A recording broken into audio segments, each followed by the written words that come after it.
Stock x ray, इसमें हम आज एक बड़ी इंटरेस्टिंग बात करेंगे। इंटरेस्टिंग बात इसलिए क्योंकि कौन से शेयर एफआईज खरीद रहे हैं और कौन से डीआईज खरीद रहे हैं, इन पर हर कोई जानना चाहता है। तो आज एक ऐसी रिपोर्ट पर शेयर करते हैं कि कौन से शेयर एफआईज ने खरीदे हैं हाल फिलहाल में और कौन से डीआईज ने खरीदे और खरीद रहे हैं। तो इस पर एक बार व्यू देख लेते हैं कौन कौन से शेयर्स में एफआईज डीआईज ने स्टेक बढ़ाया। तो अगर आप देखोगे तो अक्टूबर दिसंबर क्वार्टर में जहां पर स्टेक बढ़ाया, एफआईज और डीआईज म्यूचुअल फंड्स ने दोनों ने मिलकर स्विगी के शेयर खरीदे। और वो जब इनका क्यूआईपी आया था उस समय पूरी बिड इनकी तरफ से, मेजरली इनकी तरफ से आ गई। और Q2 Q3 में जो अंतर है आप होल्डिंग में देख सकते हो, एफआईज की 12.23 और स्विगी में बढ़कर 16.07 हुई। और यहाँ पर स्विगी में म्यूचुअल फंड्स की जो होल्डिंग है ऑलमोस्ट 16% से 22.5% हो गई।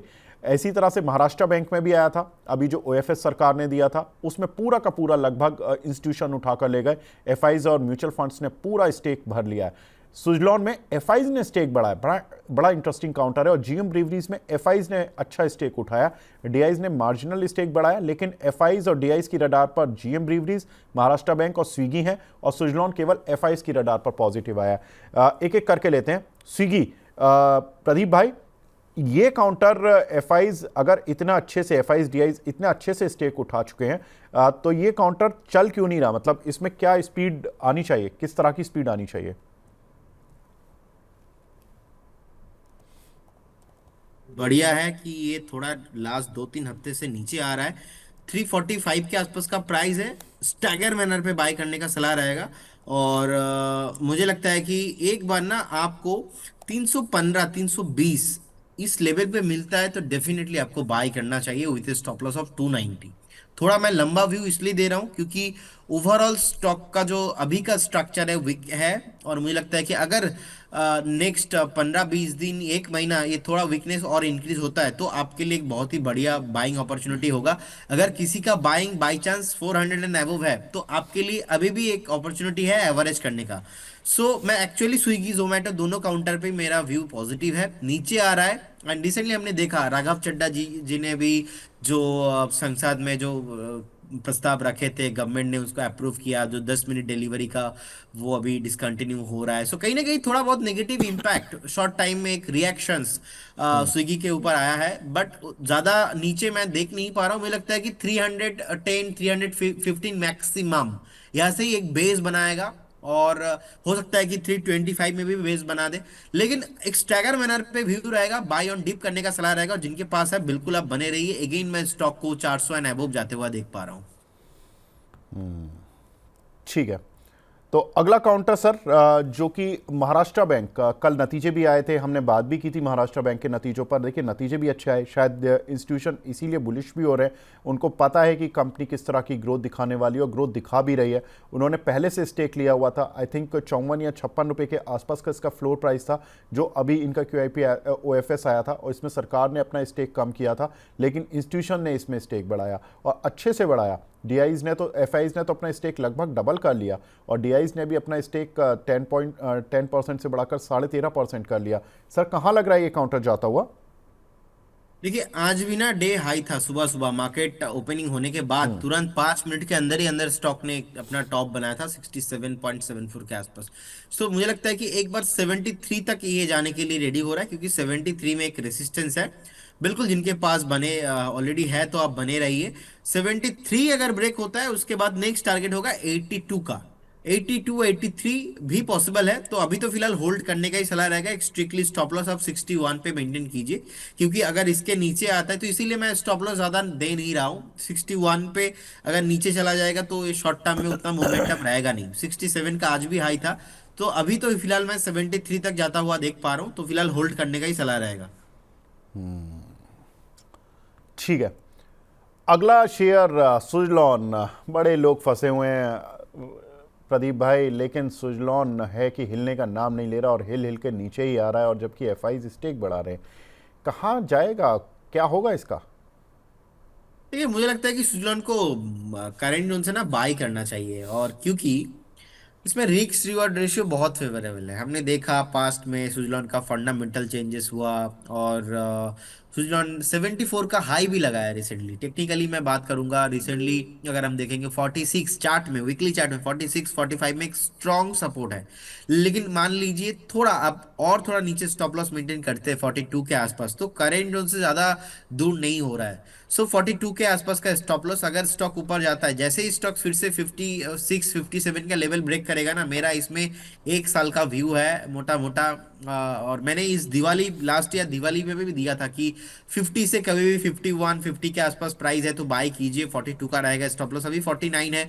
सो 48 50 ओवरऑल एक रेंज है, इस रेंज के अंदर आपको एकोमुलेशन करना चाहिए, बाई करना चाहिए। अगेन टारगेट एक ही रहेगा, वह 74 74 73 तक मैं देख पा रहा हूँ स्टॉक फिर से आपको मोमेंटम मिल सकता है। तो खोने के लिए ज्यादा है नहीं, 15% के आसपास का स्टॉप लॉस लीजिए, और मिलने पे आपको इजीली 74, आप कैलकुलेशन करके देखिए, मोर देन 30% से भी ज्यादा हो रहा है। तो रिस्क रिवॉर्ड रेशियो 35% से भी ज्यादा हो रहा है। रिस्क रिवॉर्ड रेशियो है वो बहुत फेवरेबल है। तो मुझे लगता है कि एक बार वेट करना चाहिए। लास्ट रिजल्ट भी आया था, उस दिन भी प्राइस था ऑलमोस्ट 59 60 के आसपास।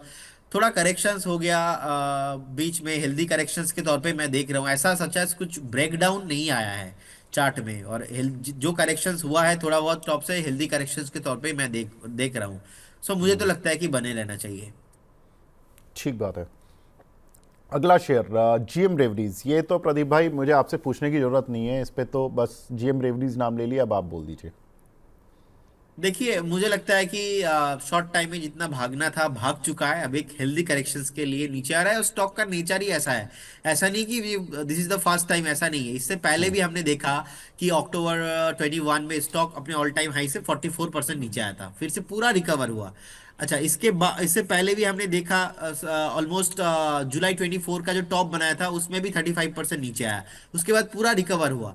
सो अभी अगर हम देखेंगे स्टॉक का जिस तरीके का रैली, टॉप से स्टॉक थोड़ा बहुत नीचे आया है, ऑलमोस्ट 1330 के आसपास का टॉप बना के स्टॉक अब थोड़ा बहुत हल्का हो रहा है, 1050 के आसपास का भी प्राइस है। मुझे लगता है कि आपको करेंट जोन से बाइंग करना स्टार्ट कर देना चाहिए। एक स्ट्रिक्टली स्टॉप लॉस आप ऑलमोस्ट 960 के आसपास कीजिए, आप करेंट जोन से स्टार्ट कीजिए, थोड़ा थोड़ा करके बाइंग करना, 1015 1020 तक थोड़ा बहुत नीचे आपको मैक्सिमम मिल सकता है, लेकिन कोई प्रॉब्लम नहीं है, बने रहिए। अगेन आपको एक ऑल टाइम हाई इसमें आते हुए दिखेंगे, वो रहेगा 1400 के ऊपर, 1400 और एबोव आपको 1450 1500 तक भी आते हुए देख पा रहा हूं मैं। ओवरऑल व्यू रहेगा सितंबर अक्टूबर तक, मुझे लगता है कि ये होना चाहिए। सो होल्ड करने का सलाह रहेगा, फ्रेश बाय कीजिए, अभी तो रिस्क रिवॉर्ड रेशियो बहुत फेवरेबल है।